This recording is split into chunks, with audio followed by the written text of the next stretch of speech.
Hello পেটুকগণ, তৈরি করতে পারো লাঞ্চ অথবা ডিনারে এই দুর্দান্ত টেস্টি সয়াবিন কোফতা কারি রেসিপিটা। রুটি, নান, পরোটা, ভাত সবকিছুর সাথে জাস্ট অসাধারণ খেতে লাগে, আর বানানোও কিন্তু ভীষণ সহজ। নিয়েছি এখানে 1.5 কাপ মতন সয়াবিন। এটাকে ভিজিয়ে রেখেছিলাম গরম জলে 1 ঘন্টা মতন। জলটাকে নিংড়িয়ে নিয়ে একটা মিক্সচার গ্রাইন্ডারে নিয়ে আদা, রসুন, ধনেপাতা, মৌরি দিয়ে গ্রাইন্ড করে নিয়ে একটা পাত্রে নিয়ে নিলাম।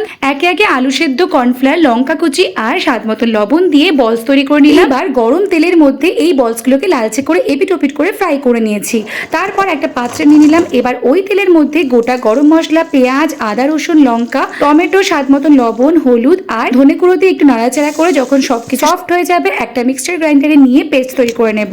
গোটা জিরে, তেজপাতা দিয়ে 1 চামচ মতন ঘি দিয়ে নাড়াচাড়া করে এই পেস্টটাকে দিয়ে পরিমাণ মতন জল দিয়ে একটুখানি নাড়াচাড়া করে ফ্রেশ ক্রিম অ্যাড করে দেবো। তারপর দিয়ে দেবো বলসগুলো। গার্নিশিং এর জন্য ওপর থেকে ফ্রেশ ক্রিম আর কাসুরি মেথি ছড়িয়ে নিলে রেডি হয়ে যাবে দুর্দান্ত tasty soybean kofta curry recipe.